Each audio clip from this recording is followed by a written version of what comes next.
Jésus-Christ, son Fils, et il nous a donné toutes choses gratuitement en Christ.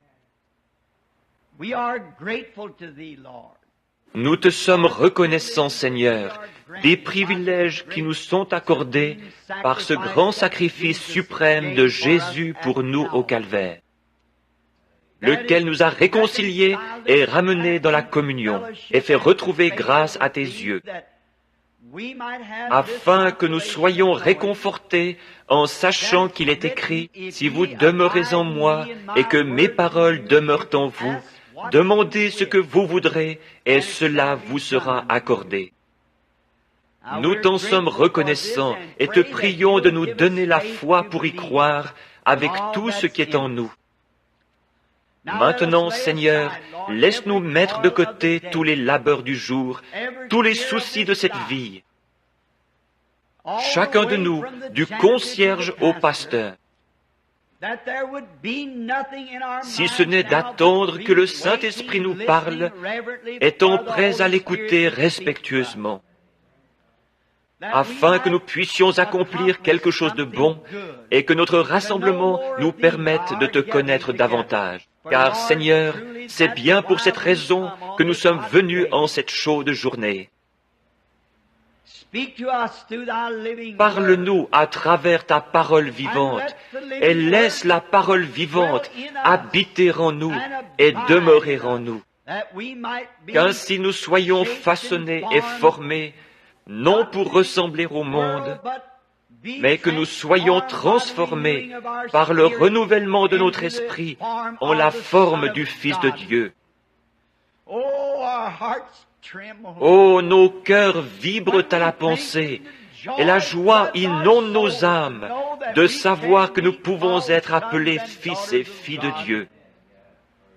Nous vivons actuellement les tout derniers moments qui précèdent sa seconde venue.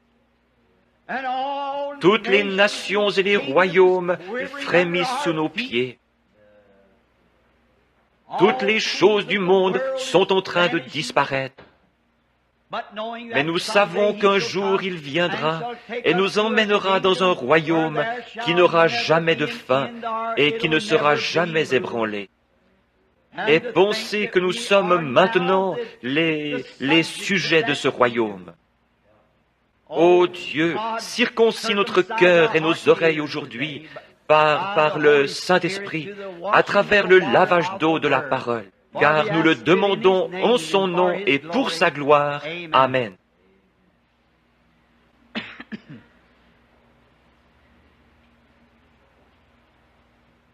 Ce matin, je souhaite aborder le sujet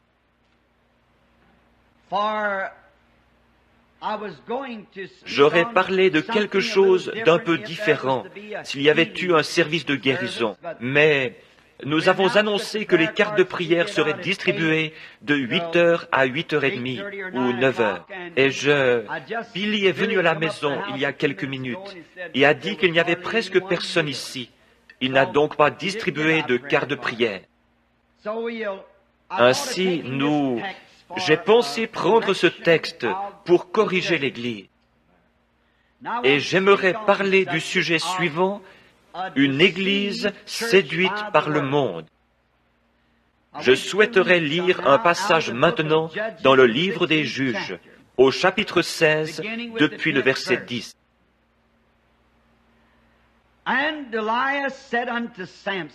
Delilah dit à Samson, « Voici, tu t'es joué de moi, tu m'as dit des mensonges.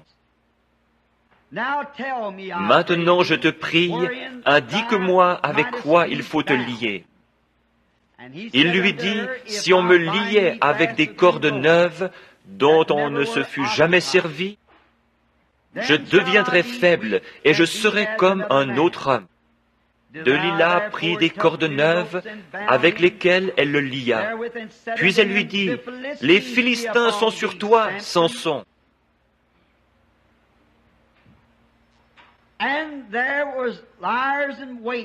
Or, des gens se tenaient en embuscade dans une chambre, et il rompit comme un fil les cordes qu'il avait au bras. Delilah dit à Samson, « Jusqu'à présent, tu t'es joué de moi, tu m'as dit des mensonges. Déclare-moi avec quoi il faut te lier. Il lui dit, tu n'as qu'à tisser les 7 tresses de ma tête avec la chaîne du tissu. Et elle les fixa par la cheville. Puis elle lui dit, les Philistins sont sur toi, Samson. Et il se réveilla de son sommeil, et il arracha la cheville du tissu et le tissu. Elle lui dit, comment peux-tu dire, je t'aime, puisque ton cœur n'est pas avec moi?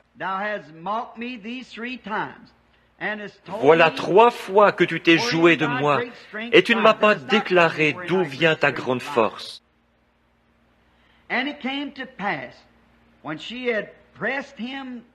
Comme elle était chaque jour à le tourmenter et à l'importuner par ses instances, son âme s'impatienta à la mort. Il lui ouvrit tout son cœur et lui dit, « Le rasoir n'a point passé sur ma tête, parce que je suis consacré à Dieu dès le ventre de ma mère.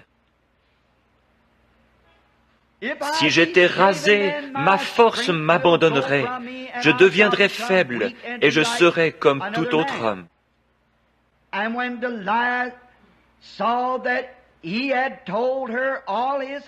Delilah, voyant qu'il lui avait ouvert tout son cœur, envoya appeler les princes des Philistins et leur fit dire, « Montez cette fois, car il m'a ouvert tout son cœur. » Et les princes des Philistins montèrent vers elle et apportèrent l'argent dans leurs mains. Elle l'endormit sur ses genoux, et, ayant appelé un homme, elle rasa les 7 tresses de la tête de Samson, et commença ainsi à le dompter. Il perdit sa force. Elle dit alors, « Les Philistins sont sur toi, Samson. » Et il se réveilla de son sommeil et dit, « Je m'en tirerai comme les autres fois, et je me dégagerai. » Il ne savait pas que l'Éternel s'était retiré de lui.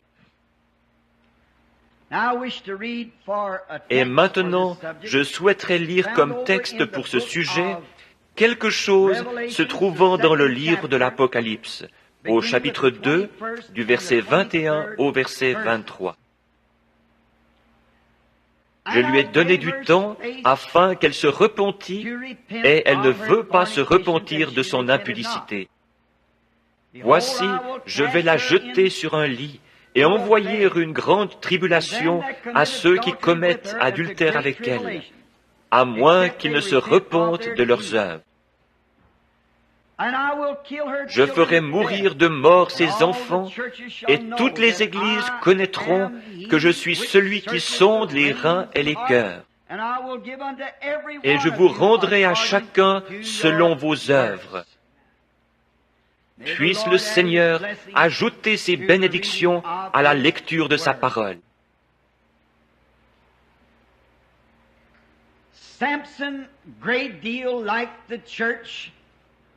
Samson, ressemblant beaucoup à l'Église, a bien débuté. Il est bien parti. Au départ, il fut appelé un vaillant héros. Il commença en servant le Seigneur, en gardant ses paroles et en accomplissant ses commandements. Et c'était un peu semblable à l'Église. Elle aussi est partie, comme on le dirait dans le monde, elle est partie du bon pied. Elle a commencé à observer les commandements du Seigneur. Et tant que Samson suivait le Seigneur utilisait Samson.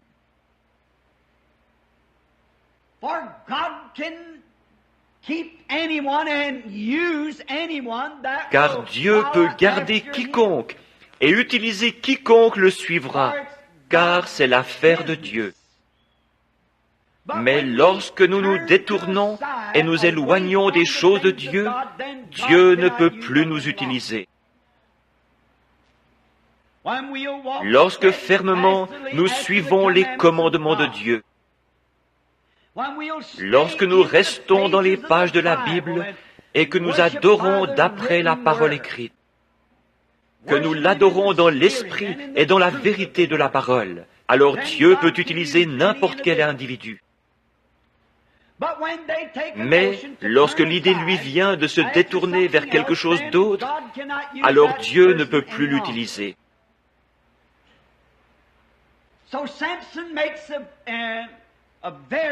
Ainsi, Samson représente de façon bien remarquable l'Église d'aujourd'hui.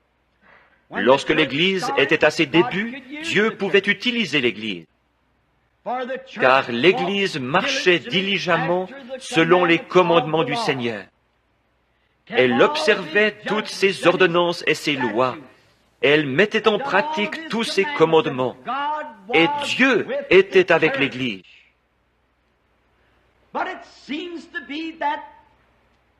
Mais l'Église a l'air de s'être terriblement affaiblie. Rappelez-vous, nous ne sommes pas à un pique-nique, nous sommes sur un champ de bataille.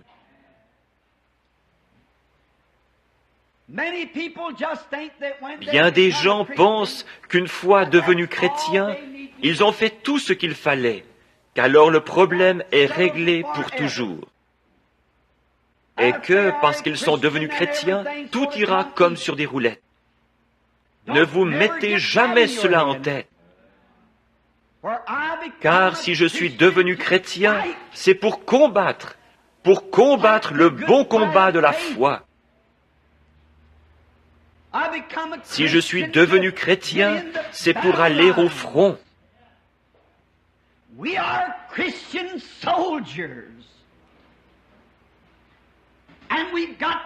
Nous sommes des soldats chrétiens. Et il nous faut être formés et instruits. Il nous faut connaître toutes les techniques de l'ennemi pour savoir comment nous fortifier et comment livrer le combat. Et nous ne pouvons le faire qu'au fur et à mesure que le Saint-Esprit nous le révélera. Nous ne pouvons pas prendre ce que d'autres nations nous disent lorsque nous allons à la guerre, prendre certaines de leurs idées. Mais nous devons prendre nos propres idées, la façon dont le Saint-Esprit nous dirigera et les idées que lui nous donnera, car il est le commandant en chef de l'armée des chrétiens.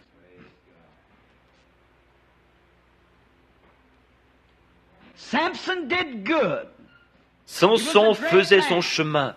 C'était un homme remarquable, jusqu'à ce qu'il commence, comme nous pourrions dire, à courir comme un vaurien, jusqu'à ce qu'il commence à sortir de son territoire. Et l'Église courait bien, elle allait bien jusqu'à ce qu'elle commence à sortir de son territoire.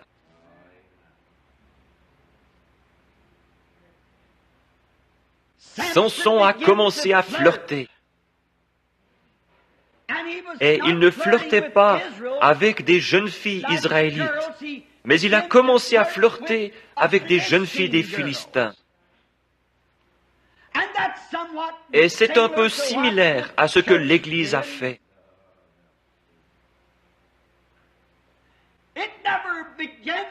Elle n'a pas commencé à faire la cour aux siens, mais elle est partie vers les incroyants.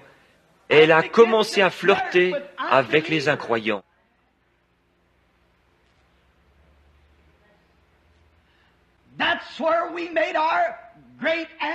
Et là où nous avons commis notre grande faute, et l'une des plus grandes, c'est lorsque l'Église a commencé à faire des choses qui n'étaient pas justes. Elle a commencé à avoir, comme Samson, de mauvaises fréquentations. Samson, tant qu'il était en compagnie du peuple de Dieu, il s'en est bien sorti. Mais lorsqu'il s'est mis à flirter avec de mauvaises fréquentations, c'est là qu'il a eu des ennuis. Et il en est de même pour l'Église.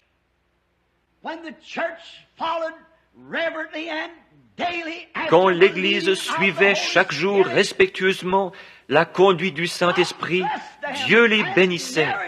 et des miracles, des signes et des prodiges suivaient l'Église. Mais lorsqu'elle a commencé à avoir de mauvaises fréquentations avec le monde, l'une des pires choses qu'elle ait jamais faites, et la première chose qu'elle a faite, c'est qu'elle s'est mise à s'organiser, brisant la communion avec les autres croyants, parce qu'elle avait découvert que les nations étaient organisées. Mais ce merveilleux évangile n'est pas destiné à une seule nation ou à un seul peuple. Il est destiné à celui qui le veut qu'il vienne, de toute nation, de toute tribu, de toute langue et de tout peuple.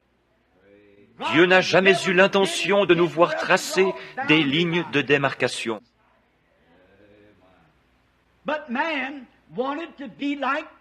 Mais l'homme voulait ressembler, se comparer ou copier,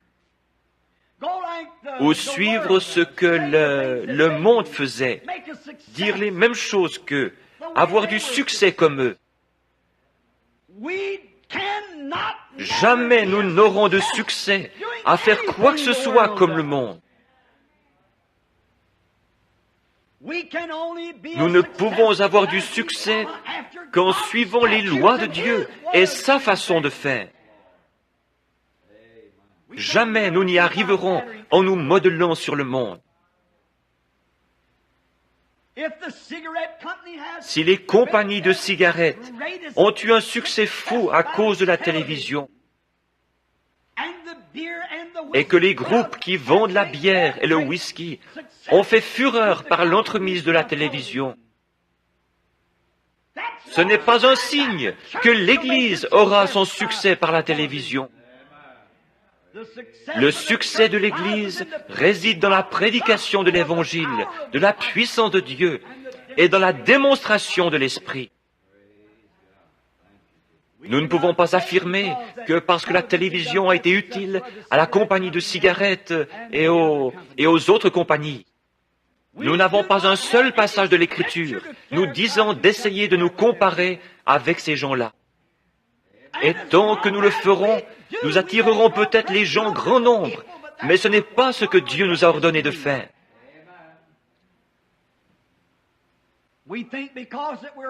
Nous pensons que parce que tout marche bien, que nous avons de grandes organisations et que de grandes choses éclatantes arrivent, c'est un succès. La mort frappe journellement parmi nous, spirituellement parlant. Si nous étions au nombre de 10 millions ce matin, mais que le Saint-Esprit ne soit pas avec nous, nous aurions avantage à n'être que 10 ici, avec le Saint-Esprit avec nous. Nous ne pouvons pas nous comparer au monde. L'une des premières choses, c'est que l'Église a commencé à s'organiser. La première organisation a été l'Église catholique, et ensuite est venue l'Église luthérienne. Lorsque l'Église catholique s'est organisée pour former une organisation, un jour un cri s'est fait entendre. « Les Philistins sont sur toi, Samson !»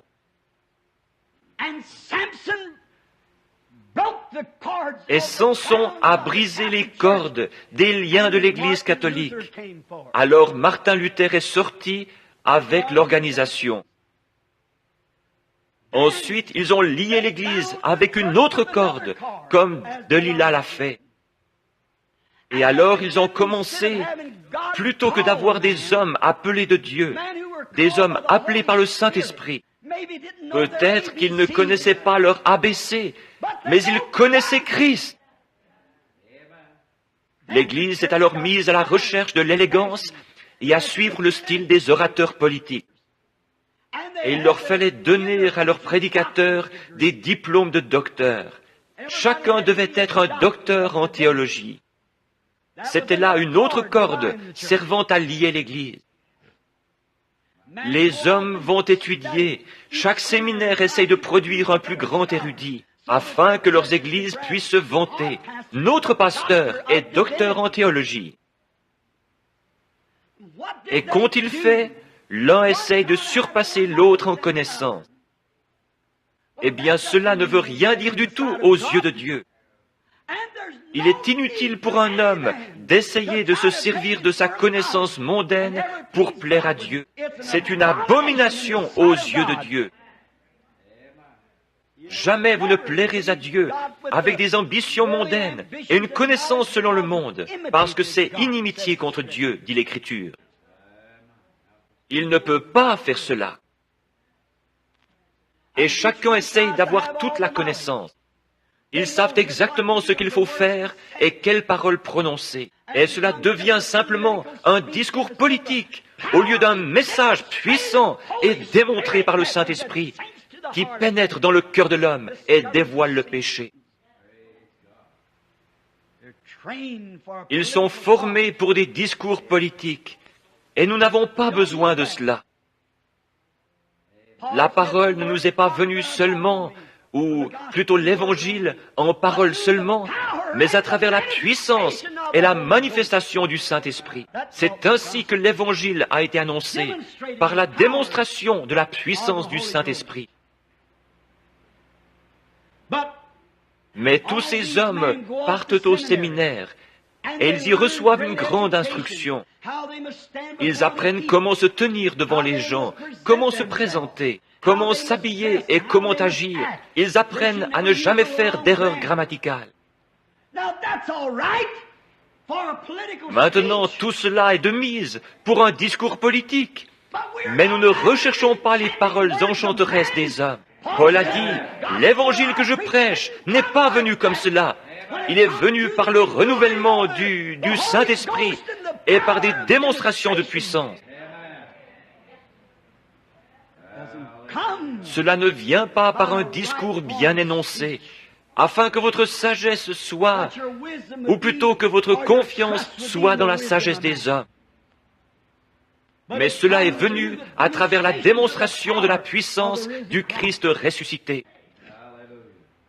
C'est ça l'Évangile. Le connaître, lui, dans la puissance de sa résurrection. Chaque homme se croit un peu plus intelligent que l'autre. Chaque dénomination aussi. Les méthodistes diront, nous avons l'homme le plus intelligent. Les baptistes diront, et l'Église de Christ, etc. Ils diront tous, oh, nous sommes les plus brillants. Nous, nos gens, nous ne laissons pas n'importe quel homme ordinaire aller prêcher l'Évangile. Non, ils les choisissent minutieusement. Oh, Dieu ait pitié. Ils les trient sur le volet. Une fois endoctrinés par leur enseignement particulier, ils les placent alors dans l'Église. Dieu n'a pas du tout accès à lui. Pour me prêcher, je veux quelqu'un qui ait été choisi minutieusement par le Saint-Esprit. Quelqu'un que Dieu ait suscité, qui n'ait pas été choisi par des hommes ou des dénominations. Ils en font une question de connaissance. Ils disent, oh, nous savons tout ça. Et certains d'entre eux ne connaissent pas la première lettre de l'alphabet du Saint-Esprit. Ils le renient. Cela me rappelle un petit livre que j'ai lu un jour en Californie, il y a environ 10 ans. Je l'ai pris dans un vieux magasin de journaux. Le nom de l'auteur m'échappe. Ce n'était qu'un petit livre à 4 sous, mais il contenait beaucoup de bon sens, bien qu'il semblait un peu humoristique. Mais j'ai trouvé quelque chose là-dedans qui me semblait venir de Dieu. Et l'une des petites histoires commençait comme ceci.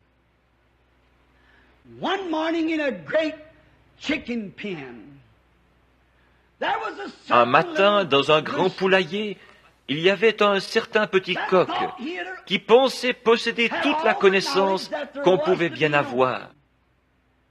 Le voilà donc qui s'envole sur une caisse et commence à taper avec son petit bec contre la caisse, 4 ou 5 fois. Il renverse la tête un peu en arrière et commence à chanter comme vous n'avez jamais entendu un coq chanter.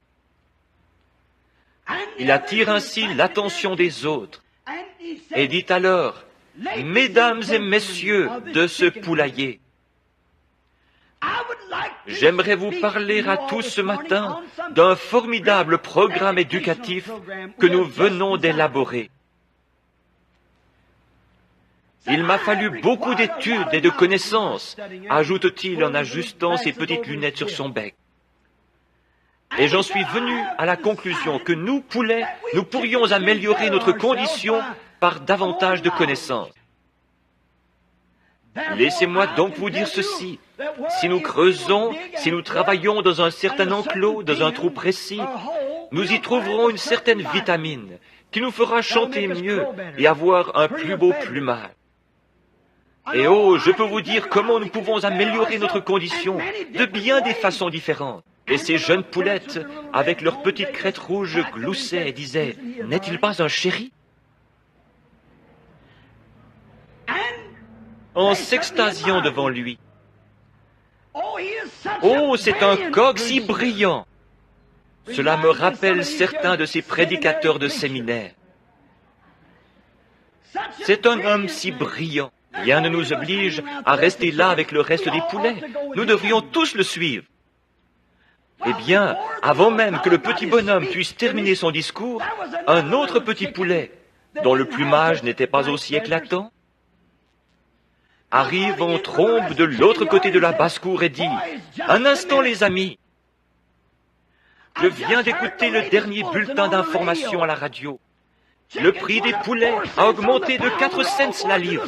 Nous allons tous à l'abattoir demain. À quoi donc va servir votre connaissance? Frère, toute la connaissance que nous pouvons accumuler, à quoi sert-elle? Nous sommes 1,80 m de terre. Chaque minute qui passe, nous mourrons tous de quelques centimètres. Notre connaissance ne signifie rien. Nous voulons le connaître, lui. Mais c'est ce qu'ils font. Il y a quelque temps, je faisais une remarque au sujet de ce petit canari qui pensait posséder toute la connaissance utile et nécessaire. Il en savait tellement long qu'il pouvait parler des êtres humains aux autres canaris. Il s'envole donc, se perche sur sa cage et commence à parler des êtres humains, exposant tout ce qu'il sait d'eux.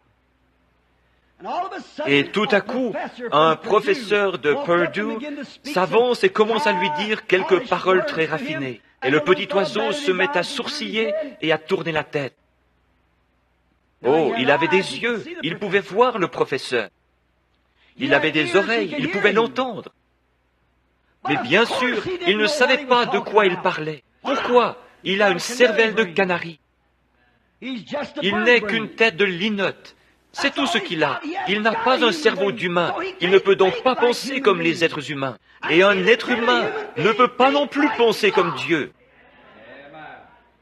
Vous êtes humain et toute la connaissance du monde ne vaut pas plus qu'une cervelle de canari. Tout ce que vous faites, c'est vous faire du mal avec cela.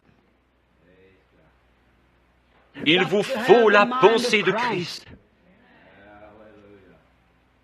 La raison pour laquelle les gens vont se joindre à des organisations et substituent une poignée de main à la nouvelle naissance, c'est qu'ils essayent de contourner la nouvelle naissance.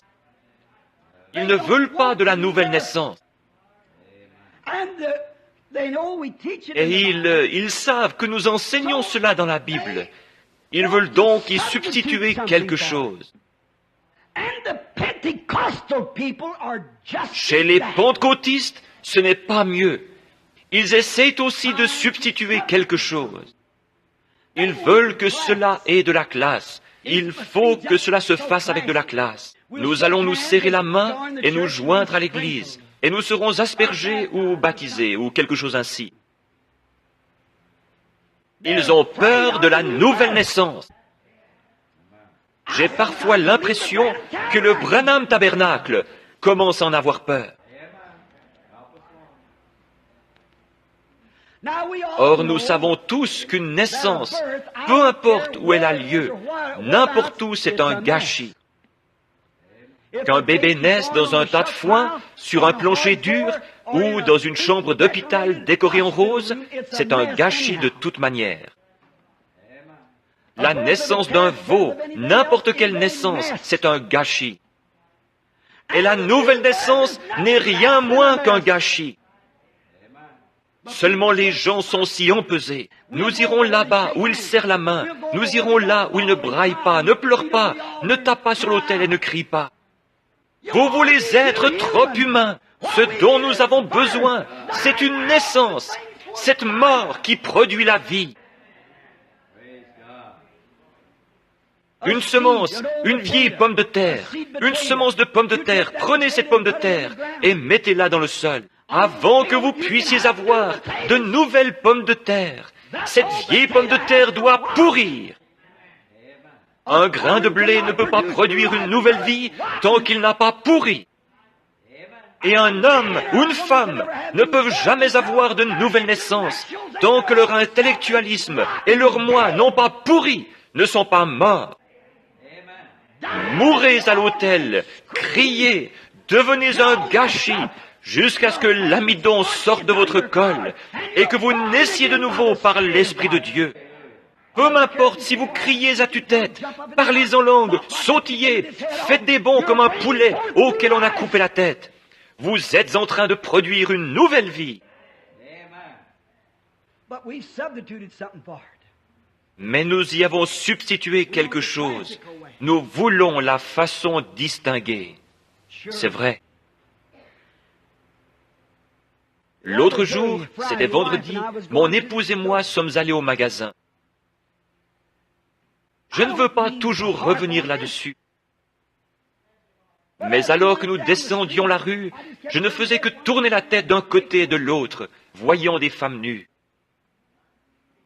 J'ai promis à Dieu, lorsque j'étais aveugle, que s'il guérissait mes yeux, je regarderais les choses correctes.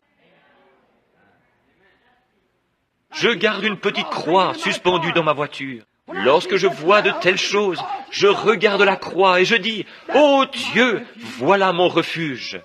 Tandis que je regarde la croix. Je voyais ces femmes. Mesdames a dit, nous n'avons pas vu une seule femme portant une jupe aujourd'hui.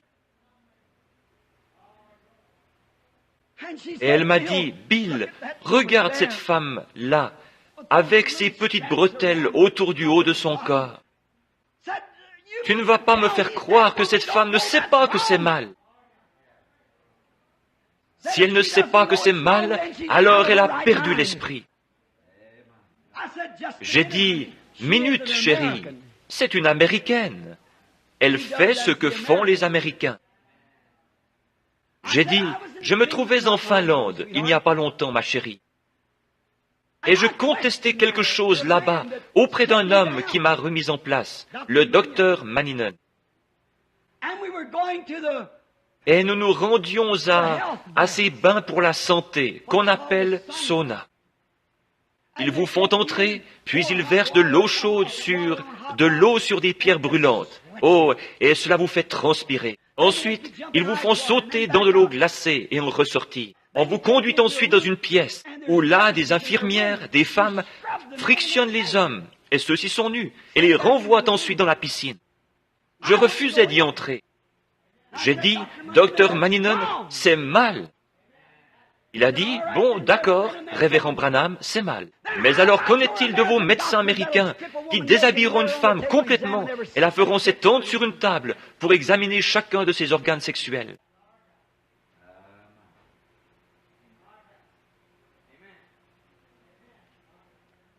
Qu'en est-il de vos infirmières dans les hôpitaux? J'ai dit, excusez-moi, frère Manninen, vous avez raison. Qu'est-ce? Ce sont des coutumes. Lorsque j'étais à Paris, j'avais de la peine à le croire, mais il y avait des urinoirs communs pour les hommes et pour les femmes. Je ne pouvais pas comprendre que ces toilettes au bord de la route servaient à la fois aux hommes et aux femmes. Je n'arrivais pas à croire que lorsque les femmes allaient se baigner à la plage, un jeune homme avec sa petite amie, il n'y avait pas de cabine. Ils enlevaient simplement tous leurs vêtements jusqu'au dernier, se tournaient ensuite le dos, mettaient une petite bandelette et s'en allaient nager. Mais c'est ainsi. Ils n'y font pas attention. C'est une coutume de la France. En Afrique, femmes et hommes, les jeunes comme les vieux, marchent dans la savane, complètement dévêtus, sans avoir jamais su ce que c'était que des toilettes, et ainsi de suite, ni même pris la peine de se cacher à la vue des autres. Mais ils ne font pas la distinction. Ils ne connaissent pas autre chose. Ce sont des coutumes des nations. Mais j'ai dit, chérie, nous sommes différents. Nous sommes d'une autre nation.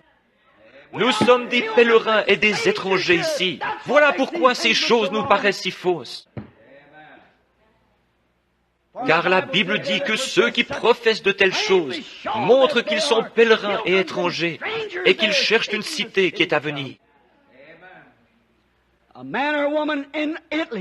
Tout homme ou toute femme, qu'ils habitent en Italie, en France, en Afrique ou ailleurs, une fois nés de nouveau du Saint-Esprit, ils ne feront pas ces choses-là.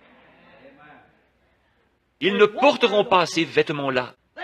Ils n'agiront pas ainsi parce qu'ils sont d'une autre nation dont le dirigeant et le constructeur est Dieu. Nous sommes du ciel. L'Esprit qui est en vous motive votre vie. Si vous êtes Américain, vous ferez comme font les Américains. Si vous êtes Français, vous ferez comme font les Français, et vous critiquerez les autres. Mais si vous êtes de Dieu, vous agirez comme ils le font au ciel, parce que votre esprit vient d'en haut et il vous dirige. Une petite chose à laquelle vous pourriez regarder. Dans l'Écriture, ceux qui cherchaient cette nouvelle cité agissaient différemment. Ils professaient qu'ils étaient pèlerins et étrangers. Ceux du côté de Caïn sont devenus des fugitifs et des renégats. Tandis que les chrétiens étaient des pèlerins et des étrangers. Un fugitif n'a pas de chez soi. Un renégat est un affreux individu. Mais un pèlerin, c'est quelque chose de réel. Il vient d'un pays véritable, d'une autre nation, et il essaie de trouver son chemin pour rentrer chez lui, démontrant par sa vie qu'il est différent, qu'il vient d'un autre pays. Voilà pourquoi il agit ainsi. Mais pourtant, ces gens qui agissent ainsi, ces gens qui portent ces choses, laissez-moi vous raconter quelque chose. En Afrique du Sud, j'ai vu 30 000 païens, des indigènes complètement nus. J'ai vu des jeunes filles de 16, 18, 20 ans, des garçons nus comme des vers, se tenant là, avec de la boue sur le visage et tout bariolé, avec des os leur traversant le nez et des morceaux de bois suspendus à leurs oreilles, et avec des os humains se croisant, ou des os quelconques se croisant dans leurs cheveux, des dents d'animaux suspendus à leur corps, nus comme ils sont venus au monde, et ils ne le savaient pas. Mais lorsqu'elles ont reçu Christ, qu'elles sont tombées la face contre terre et ont reçu le Saint-Esprit, elles se sont levées, ont croisé leurs bras sur leur poitrine pour cacher leur honte, et se sont ensuite éloignées et ont trouvé des habits avec lesquels se vêtir. Pourquoi? Ils étaient devenus des pèlerins et des étrangers pour ce monde. Alléluia! Ils s'en étaient éloignés. Oui, monsieur. Oh oui, ces gens se déclarent chrétiens.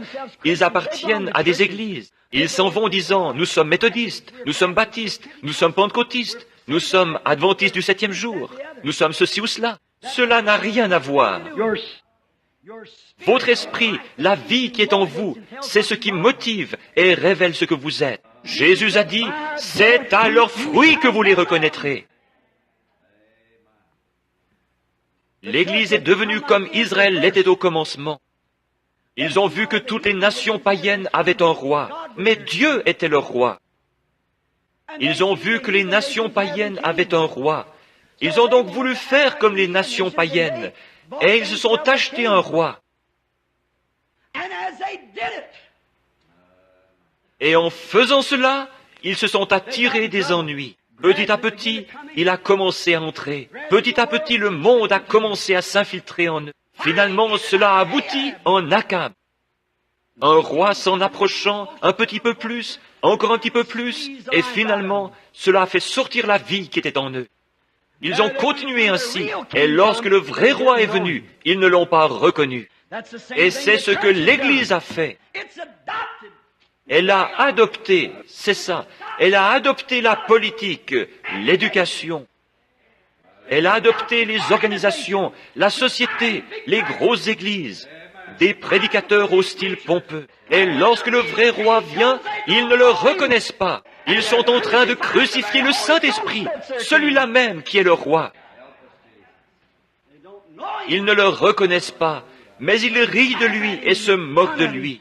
Ce que les Juifs ont fait à leur Messie, l'Église est aussi en train de le faire à son Messie. Ils ne le savent pas. Ils manquent de perspicacité spirituelle, étant tellement endoctrinés par ce qui frappe leurs yeux, par les apparences, des bâtiments imposants, essayant de se comparer au monde. Il ne nous est pas du tout demandé de nous comparer au monde. Il nous est demandé de nous humilier.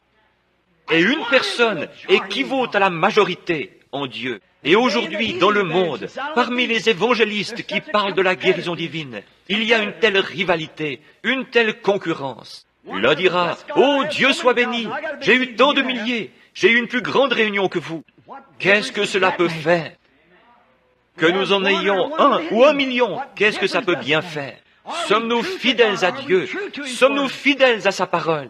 Supportons-nous le test auquel nous sommes soumis par le Saint-Esprit?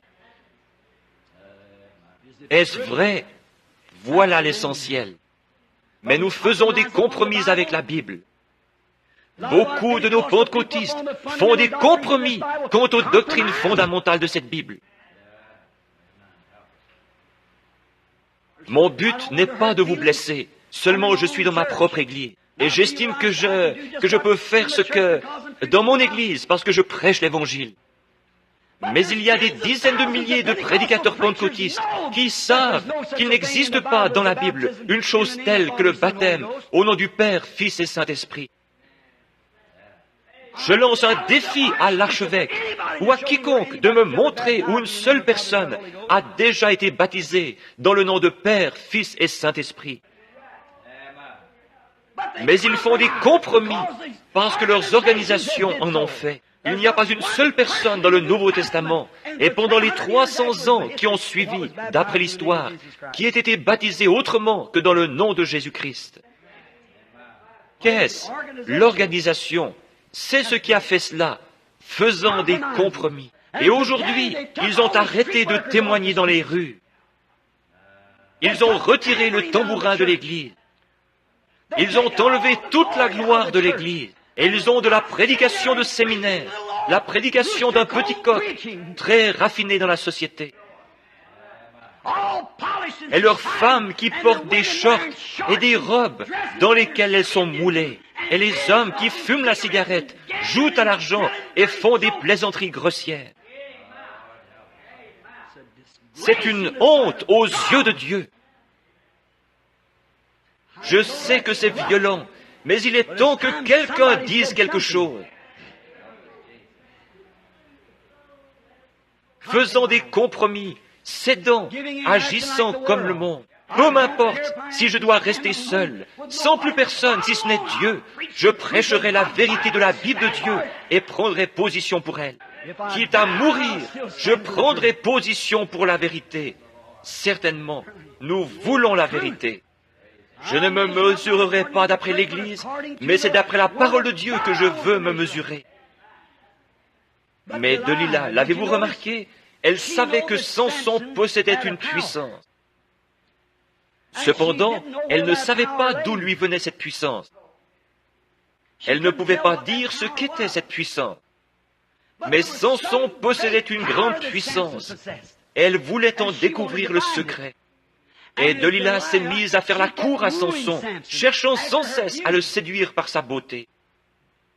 Oh, elle s'habillait d'une façon très sexy. Elle marchait devant lui en ayant ce petit rire affecté qu'ont certains jeunes adolescents d'aujourd'hui, et ainsi de suite. Elle voulait agir un peu comme une stripteaseuse pour essayer d'envoûter Samson. Et c'est ce que le monde a fait à l'Église. Où est votre grande puissance maintenant? Eh bien, en nous organisant, cela brisera la puissance. L'Église catholique a fait cela. Mais les Philistins sont sur toi, Samson, et un Luther est sorti. Ensuite, ils se sont organisés à nouveau. Si vous me liez avec une autre corde, cela me retiendra. Et c'est ce qu'ils ont fait. Et les Philistins sont sur toi, Samson. Qu'est-il arrivé? Wesley est sorti et a rompu les cordes. Voilà que tu m'as trompé depuis le début. Ne sais-tu pas que je t'aime, Samson? Bien, alors dis-moi la vérité. Ouvre-moi ton cœur. Très bien, lis-moi avec une autre corde. Bon, c'est ce que nous ferons. Qu'est-ce? C'est la corde dénominationnelle. Laissez-moi en liberté, que je n'ai pas de dénomination. Alors laissez-moi vous dire, vous m'aurez brisé. Et de là sont sortis les pentecôtistes. Où est votre puissance? Les Philistins sont sur toi, et il a rompu les cordes, de nouveau. Mais maintenant, qu'est-il arrivé? Cela a atteint les pentecôtistes.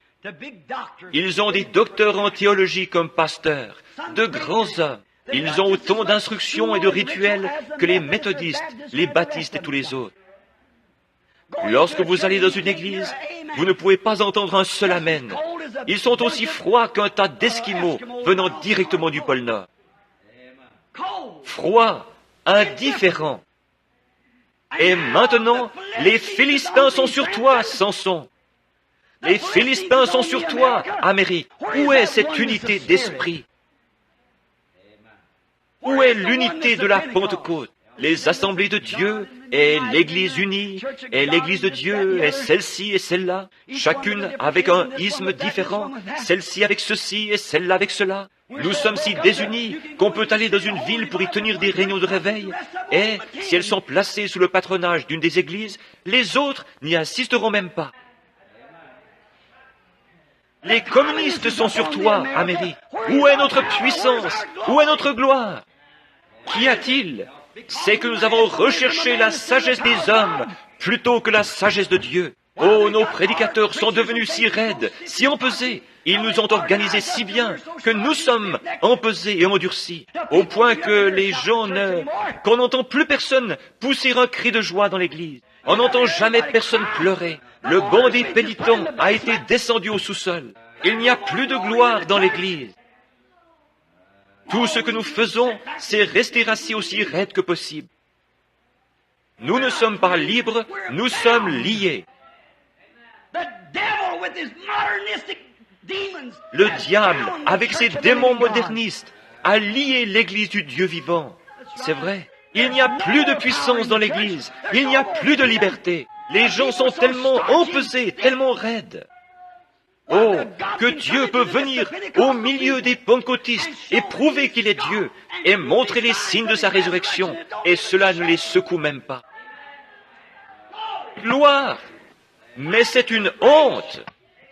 Je parcours le pays, Dieu agissant, accomplissant des signes, et les gens restent là. Oui, je pense que c'est pas mal.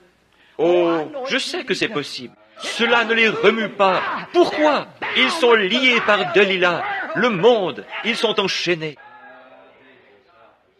Et maintenant, ils les ont même pris, liés dans une confédération. Les Philistins sont sur toi, Samson. Que vas-tu faire à ce sujet? Oh, nous avons de grandes dénominations, bien sûr. Nous avons plus de membres que jamais auparavant. Mais où est l'Esprit? Où est le Saint-Esprit? C'est ce que le diable a fait. Il est entré dans l'Église en lui faisant la cour. Il a courtisé l'Église sans arrêt. Venez à moi, je vous donnerai un immense tabernacle par ici, si vous faites simplement ceci. Si vous acceptez de vous débarrasser de ce prédicateur fanatique que vous avez, pour prendre un docteur en théologie qui a du bon sens, nous bâtirons une belle grande église, de style classique, et nous serons comme les autres. Honte à vous!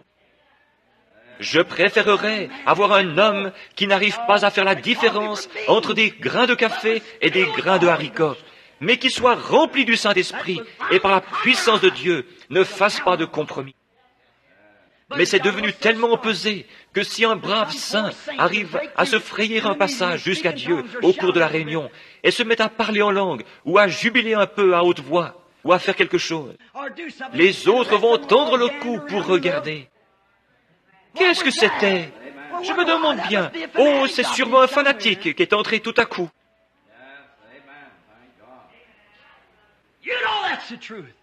Vous savez que c'est la vérité, qu'une pauvre sainte entre et devienne suffisamment heureuse pour lever les mains, pleurer et louer le Seigneur. Que quelqu'un crie « Amen » à la prédication de l'Évangile, et les autres vont se retourner pour voir ce qu'il a dit. Voilà les pentecôtistes. Que se passe-t-il? Vous prenez exemple sur les méthodistes, sur les baptistes, et eux prennent exemple sur les catholiques, et les catholiques prennent exemple sur l'enfer. Et tous ensemble, ils prennent pour modèle l'enfer. C'est vrai.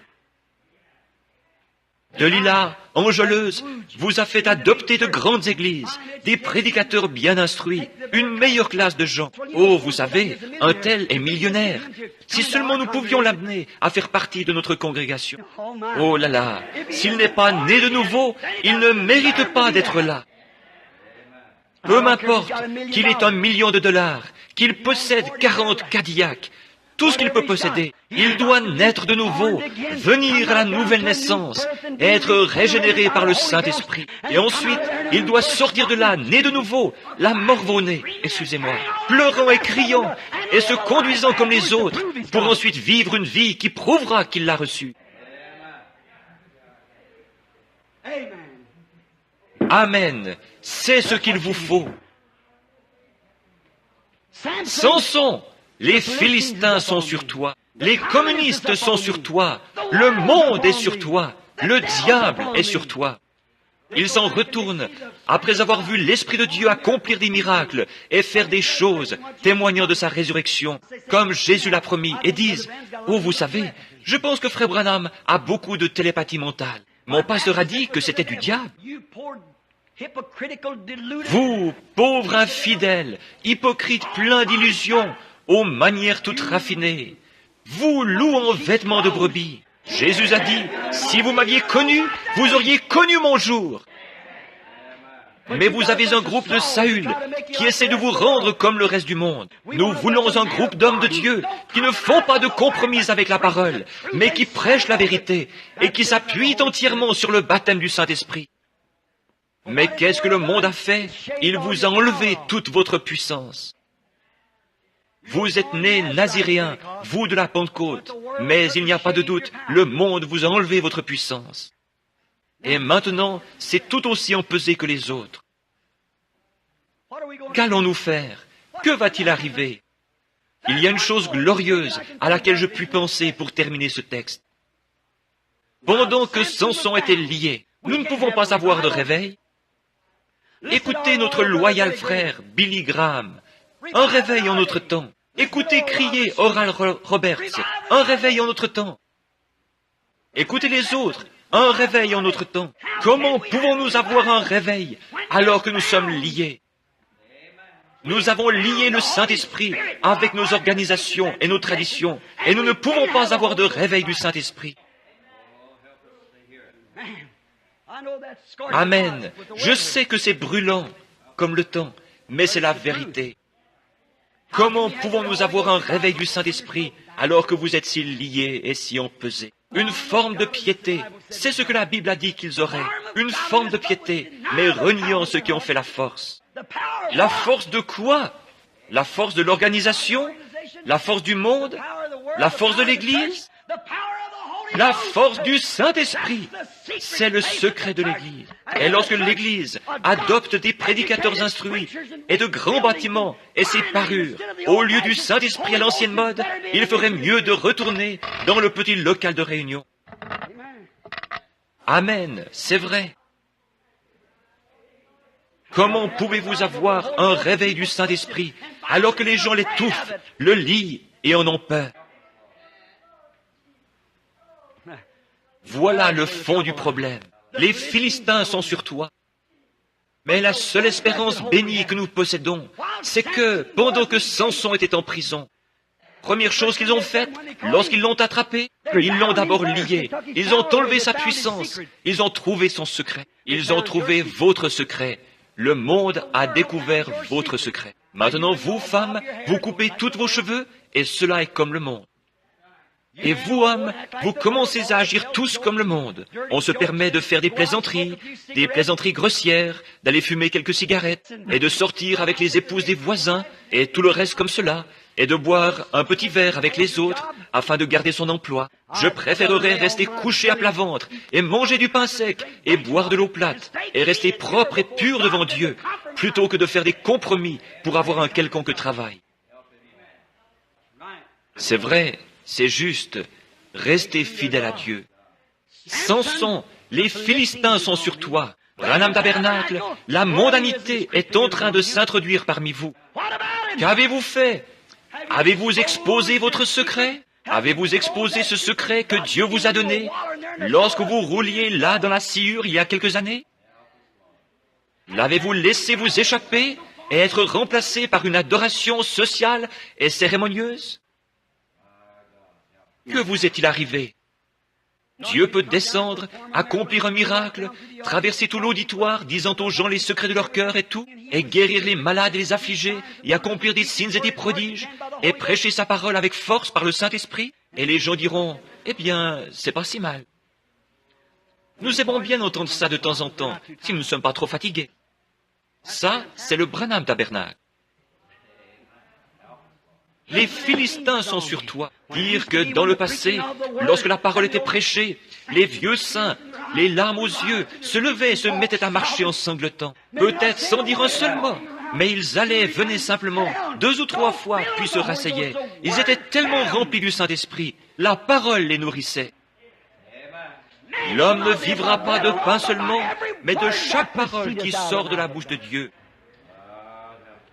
Les Philistins sont sur toi, Branham Tabernacle. Les Philistins sont sur vous, pentecôtistes. Bien sûr, les Philistins vous ont attrapé, vous les autres. Il y a longtemps déjà, lorsque vous vous êtes organisés si serrés, que rien ne pouvait entrer, à moins d'être soit presbytérien, baptiste, méthodiste, catholique ou quelque chose comme ça. Vous ne vouliez rien avoir à faire avec les autres.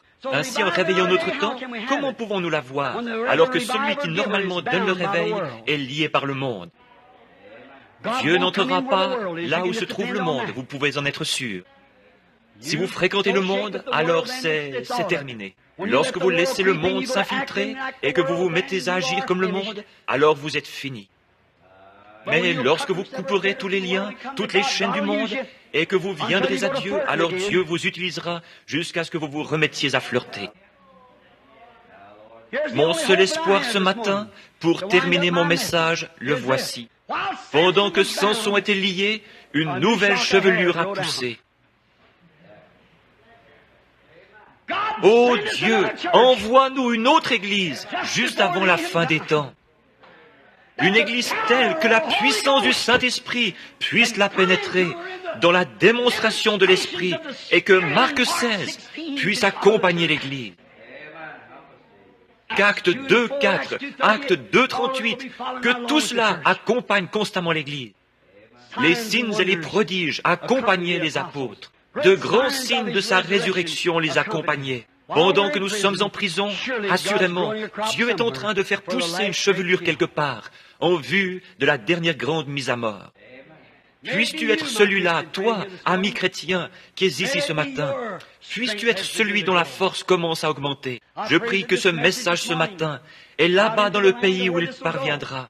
J'espère que ce message contribuera à fournir à votre système la vitamine qui produira à nouveau dans votre vie de la puissance spirituelle. Inclinons nos têtes et prions. Ô Seigneur Dieu, Créateur des cieux et de la terre, auteur de la vie éternelle et donateur de tout don qui est bon et spirituel. Prends ces paroles ce matin, place-les dans le cœur et arrose-les, Seigneur. Puissent les gens prier au sujet de ces choses, voyant que le monde a courtisé l'Église. et qu'il a finalement découvert sa puissance, trouvé son endroit secret, trouvé où se trouvait son secret, et la lui a enlevé. Et il s'est emparé des gens qui, une fois, criaient victoire, qui, une fois, avaient la victoire. Et il les a complètement dépouillés, si bien qu'ils restent à la maison le mercredi soir pour regarder un programme à la télévision. Il a retiré la joie de leur cœur et leur a donné davantage d'amour pour le monde qu'ils n'en ont pour Dieu. Il leur a donné plus du monde plus de désir pour les distractions mondaines qu'ils n'en ont pour la prédication de l'Évangile.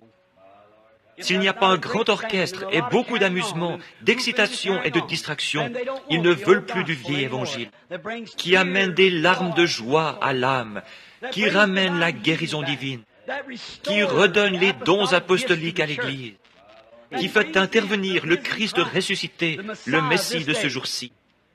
Mais ainsi qu'Israël a été lié par ses rois, afin qu'ils ne puissent pas suivre le vrai roi.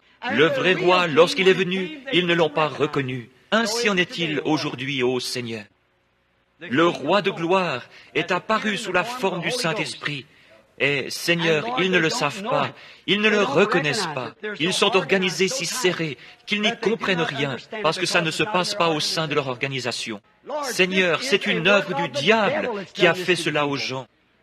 Puisse le Samson de Dieu, puisse ceux qui sont droits de cœur, ceux qui languissent et qui pleurent, qui intercèdent et qui s'accrochent, puissent-ils tenir bon, Seigneur, jusqu'à ce que cette nouvelle chevelure ait poussé, jusqu'à ce que réapparaisse la joie en Sion et qu'apparaisse un groupe capable de reconnaître et de comprendre, de voir le Messie et les puissances cachées au monde, qu'ils ne sont pas à même de comprendre présentement. Accorde-leur, Seigneur, de voir ceci, car nous le demandons au nom de Jésus. Amen.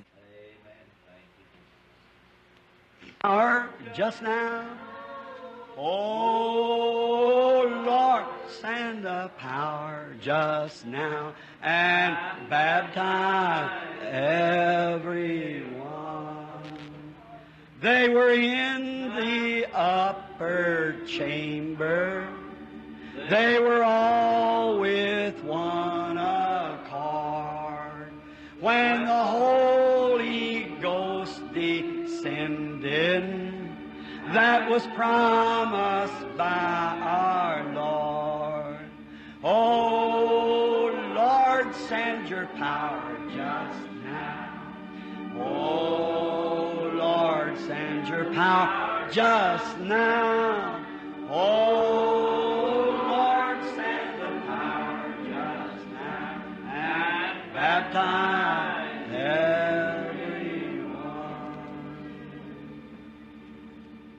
Comme je l'aime, envoyez sa puissance. Simplement, ils étaient dans la chambre haute, tous d'un même accord. Tout ce qui était du monde était sorti d'eux. Ils étaient complètement vides et le Saint-Esprit est venu. Aujourd'hui, ils disent, venez vous joindre à l'Église, mettez votre nom dans le livre. Ou alors, inclinez-vous et dites, je confesse Christ comme le Fils de Dieu. Et ensuite, relevez-vous. Le diable fait la même chose, c'est sûr. Le diable a été baptisé lorsque Judas a été baptisé. Le diable est allé prêcher l'Évangile lorsque Judas est allé prêcher l'Évangile. Mais le diable n'a pas reçu le Saint-Esprit. C'est cela, voilà où se trouve la puissance cachée. Cette résurrection, cette certitude absolue, sans l'ombre d'un doute. Amen. Il est ici, ce même Saint-Esprit, celui qui était sur le Messie, est toujours sur son Église. Il ne part jamais. Je serai avec vous tous les jours, même en vous, jusqu'à la fin du monde. Je serai là. Les œuvres que je fais, vous les ferez aussi. Vous en ferez davantage, car je m'en vais au Père. Mais le monde fait des compromis avec cela. Oh, ces choses appartiennent au passé. C'est exactement ce que le diable veut que vous fassiez. Ils veulent que vous fasciniez. Dieu vous veut baptiser. Dieu veut que vous dites, « Oh, je ne suis pas pour cette façon de se conduire. » Alors allez-y et vivez dans votre péché. Vivez dans votre péché. Mais jusqu'au moment où vous aurez pourri, jusqu'à ce que vous ayez pourri à vos propres idées, que vous ayez pourri à vos propres habitudes, et que vous soyez régénérés et nés de nouveau. Et cette nouvelle vie sera entièrement différente de celle qui est tombée en terre. Un grain de blé va en terre jaune, et il ressort vert. Il va en terre dure, renfermée, il en ressort souple et sensible au vent. Oh, gloire! Alléluia! Lorsque les vents commencent à souffler, le grain ne peut rien faire d'autre que se déplacer et bouger. Mais le petit brin d'herbe fléchit et se réjouit, et il croît alors, il se fortifie. Il ne peut pas devenir un brin d'herbe tant que le grain n'est pas mort et n'a pas pourri. Non seulement mort, mais pourri. Il ne peut pas revenir, mais la vie en ressort. Comme je le disais il y a quelques instants, une naissance, c'est quelque chose d'horrible. C'est dégoûtant, c'est sale, tout ce qu'il y a de plus dégoûtant. Mais c'est là que se trouve la vie. Lorsque vous vous considérez comme étant souillé, que vous reconnaissez que vos credos méthodistes, baptistes et pentecôtistes ne sont que saleté, et que vous mourrez à l'autel, c'est alors qu'entre une nouvelle vie. Le Saint-Esprit vous élève au-dessus de cela. Vous voyez Dieu. Nous le verrons un jour glorieux. Un jour, au-delà de toute perception mortelle, nous le verrons. Est-ce que vous le croyez? Un jour, au-delà de toute perception mortelle, un heureux lendemain m'attend. Je me tenais ici au coin hier soir et j'ai cru voir le petit rabbin Lawson. Quand il était ici autrefois, il avait l'habitude d'étendre sa vieille canne, de m'attraper par le cou, ici à la chair, et de chanter ce chant. Un heureux lendemain m'attend. Quelque chose est arrivé. Cela a fait sortir le monde. J'ai commencé à voir les choses différemment. Je me suis tellement tracassé au sujet de la façon dont ces Américains agissent constamment, année après année, à la vue de ces femmes et de ces hommes, de la façon dont ils se dégradent et vont dans le péché, que j'en ai presque fait une dépression 2 ou 3 fois, à force de me tracasser à ce sujet. Hier, j'ai dit à Dieu, je ne me ferai plus de soucis. Ta parole a déclaré qu'il en serait ainsi, mais je me tiendrai dans la brèche et je dénoncerai cela de toutes mes forces. L'autre jour, j'étais à Greens Mill, à ma caverne, très loin de la nature. J'avais prié toute la journée. Et vers 3 heures de l'après-midi, le soleil allait se coucher, et je me tenais là à regarder au loin. J'étais sorti de la caverne, je me tenais sur un gros rocher. Je me tenais là, regardant du côté de l'est et louant le Seigneur. Et je pouvais voir le soleil descendre derrière les arbres au sommet de la montagne.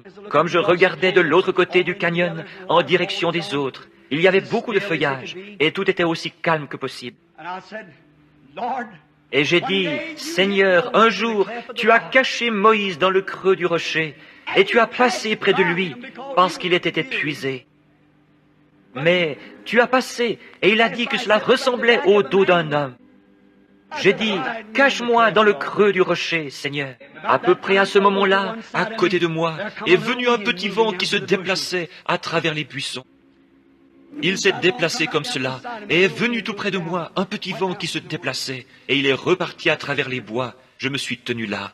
Someday, God only knows just where or when the wheels of mortal life will all stand still.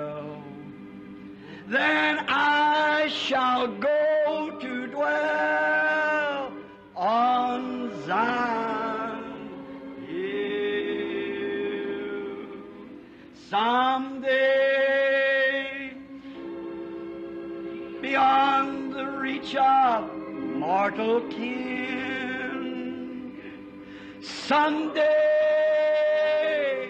God only knows just where or when. What's going to happen? She's going to Toutes ces petits trous qui tournent vont s'arrêter. The wheels of mortal life shall all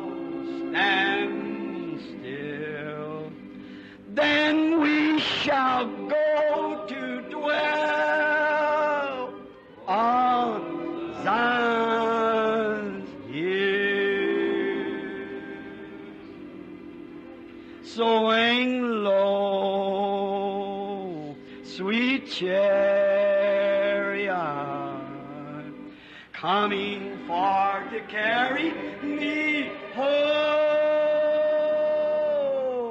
Swing low, sweet chariot, coming for to carry me home. If you get there before I do, coming for to carry me home, tell Brother Bosworth and all my friends too, just coming for to carry me home. Now swing low. Un jour il va descendre pour me prendre. Every tree will be afire. The angels of God, the fire and chariot, are to carry me home. Swing low, sweet chariot, coming far to carry me home. Un de ces jours dans les basses heures de ma mort, je m'attends à ce qu'ils viennent. C'est vrai. I looked over Jordan. What did I see? Coming for to carry me home. Comme le vieil Élie qui regardait au-delà du Jourdain. A band of bright angels coming after me. They were coming for to carry me home. Swing low, get down low, sweet chariot, coming for to carry me home. Swing low, sweet chariot, coming for to carry me home. Le Seigneur Jésus, le conducteur béni de ce char, le pilote de ce vieux bateau de Sion, le bateau de la vie, est en train de se déplacer à travers le bâtiment. Il se fait entendre, sa présence est ici. Le Saint-Esprit lui-même, qui l'a ressuscité de la tombe, est ici. Étant donné qu'ils n'ont pas distribué de cartes de prière, y a-t-il quelqu'un ici qui vienne de l'extérieur que je ne connaisse pas, qui soit ici pour que l'on prie pour lui? Levez la main que je ne connais pas. Levez la main si je ne vous connais pas. Vous là, je crois que le jeune homme là-bas, avec la moustache, quelqu'un a levé la main dans cette direction. Vous l'avez fait. Est-ce que vous avez levé la main? Très bien. Là derrière, vous, monsieur, très bien. Vous m'êtes tous étrangers? Est-ce que ce même Seigneur Jésus, le berger du troupeau, est ici? Croyez-vous que ses promesses sont vraies, qu'il oint son Église, et que les œuvres que je fais, vous les ferez aussi? Vous en ferez même de plus grandes, car je m'en vais à mon Père. Davantage? Le croyez-vous? Avez-vous levé la main pour montrer que vous ne me connaissez pas? Croyez-vous que Dieu peut me dire ce qu'il y a dans votre cœur? Qu'il peut me parler comme il l'a fait pour la femme qui a touché son vêtement? Croyez-vous qu'il est le souverain sacrificateur qui peut compatir à nos infirmités? Si Dieu me révèle votre état, croirez-vous que je suis son prophète? Croirez-vous que sa présence est ici et que c'est la raison pour laquelle il le permet? Vous êtes en train de prier pour votre femme. Elle a une hanche fracturée, une hanche disloquée, c'est vrai. Si c'est vrai, levez-vous. Très bien. Alors allez et trouvez-la en bonne santé. Amen. Qu'en est-il de vous, là derrière, ce jeune homme qui s'est levé, qui avait la moustache? Croyez-vous de tout votre cœur? Croyez-vous que Dieu peut me dire quel est votre problème? Croyez-vous que votre fils guérira? Vous le croyez? Vous avez un garçon et il est atteint de paralysie cérébrale. C'est vrai. Vous n'êtes pas... C'est depuis le Kentucky. Si c'est juste, levez la main. Je ne vous connais pas, n'est-ce pas? Si oui, levez la main comme ceci pour montrer que nous ne nous connaissons pas. C'est vrai. Faisons confiance à Dieu. Croyez-vous? Comme vous le croyez. Retrouvez votre garçon comme vous le croyez. Simplement, mettez-vous sur votre cœur. Qui ici avait levé la main pour montrer que je ne... Était-ce vous? Très bien, monsieur. Croyez-vous que je suis le prophète de Dieu? Vous le croyez de tout votre cœur? Vous n'avez pas besoin de vous lever. Restez simplement comme ça. Très bien, monsieur. Votre problème, c'est que vous êtes atteint du diabète et vous avez mal aux pieds à cause de cela. Vous venez de l'Ohio. Vous vous appelez monsieur Miller. Rentrez chez vous et portez-vous bien. Très bien. Croyez de tout votre cœur. Très bien. Vous le croyez? Si vous pouvez le croire. La dame qui est assise ici, avez-vous levé la main? Cette dame de forte corpulence, avec les lunettes. Croyez-vous de tout votre cœur? Vous le croyez? Vous croyez que je suis le serviteur de Dieu? Vous le croyez? Très bien. Si Dieu peut me dire quel est votre problème, croirez-vous? Vous souffrez du cœur. Très bien, levez la main si c'est juste. Très bien. La dame à côté de vous s'est levée. Ce n'est pas votre cœur, ce sont plutôt vos yeux. Je la connais. Très bien, si tu peux croire. Et là derrière, l'homme juste à côté, lui aussi, il souffre du cœur. Et il a également une maladie de la peau. Croyez-vous que Dieu peut vous guérir? Vous le croyez, monsieur? Il y a un homme là, quelque part, qui a levé les mains, qui ne... Monsieur Schubert. Très bien, monsieur. Très bien. Croyez-vous? C'est pour vos yeux aussi, n'est-ce pas? Vous priez pour votre mère, qui est aussi assise là. Si c'est juste, levez la main. Nous sommes étrangers, n'est-ce pas juste? Faites signe de la main. Faites-vous signe de la main. Très bien. Si vous pouvez croire, vous pouvez recevoir. Jésus-Christ, le ressuscité, est dans le bâtiment. Il est le même. Quel effet cela a-t-il sur vous? Avez-vous laissé le monde vous soutirer toute votre force?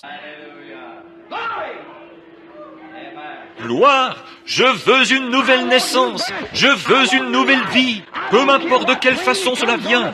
Si je dois être un holy roller, ce qui signifie saint qui se roule par terre, lorsque l'esprit le saisit, un genre d'exalté, ou quoi que ce soit, peu m'importe de quelle façon cela vient, je veux le vrai Saint-Esprit, celui qui est sur moi en ce moment, je veux le garder. Je préférerais l'avoir plutôt que toutes les choses du monde. Amen.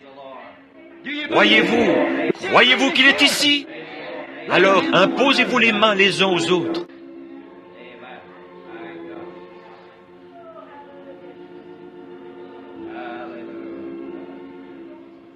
Dites-moi encore une chose qu'il pourrait faire. Rien. Ayez foi maintenant. Croyez que c'est terminé. Seigneur Dieu, Créateur des cieux et de la terre, auteur de la vie éternelle, et donateur de tous les dons qui sont bons. Ton esprit est ici, et son onction est tellement forte, Seigneur, qu'on dirait que le bâtiment est en train de respirer, sous l'effet d'un mouvement de va-et-vient. Pourquoi les gens ne peuvent-ils pas comprendre, Seigneur?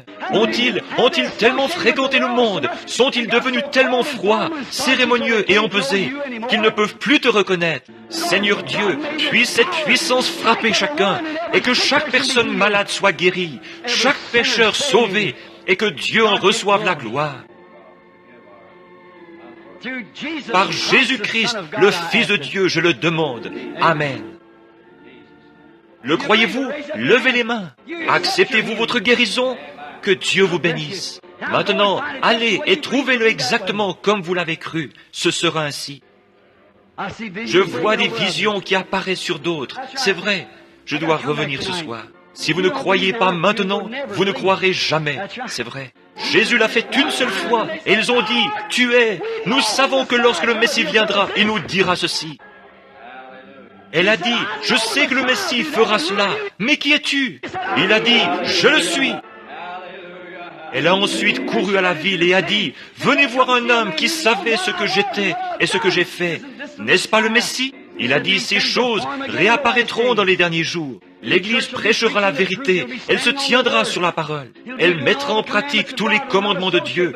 Elle ne s'associera pas avec le monde. Mais par son entremise, j'agirai et je ferai les mêmes choses. » Mais il a dit, « Ils seront emportés, enflés d'orgueil, aimant le plaisir plus que Dieu. Des loyaux, calomniateurs, ayant l'apparence de la piété. Très religieux, allant à l'église, ayant l'apparence de la piété, mais reniant ceux qui ont fait la force. Éloigne-toi de ces hommes-là. Vous, les gens, où que vous soyez dans l'église, vous qu'il vient d'interpeller, la vision m'a quitté. Si ce que j'ai dit était la vérité, et que je ne savais rien à ce sujet, levez les mains partout, dans toute l'église, partout. Voyez-vous, je ne les connais pas, je ne les ai jamais vus, mais le Saint-Esprit est ici et il les connaît. Ne pouvez-vous pas voir que ce n'est pas moi? Écoutez, s'il me confie cela, il me confiera la vérité de la parole, parce que la vérité peut seulement venir par la parole. Repentez-vous chacun et soyez baptisés au nom de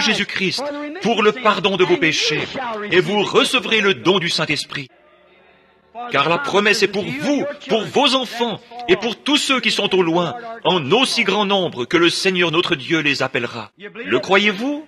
Il va y avoir un service de baptême dans un instant. Inclinons nos têtes. Je vais demander au pasteur de prier pendant qu'il se prépare pour le baptême. Je pense qu'il va y avoir un service de baptême. Très bien.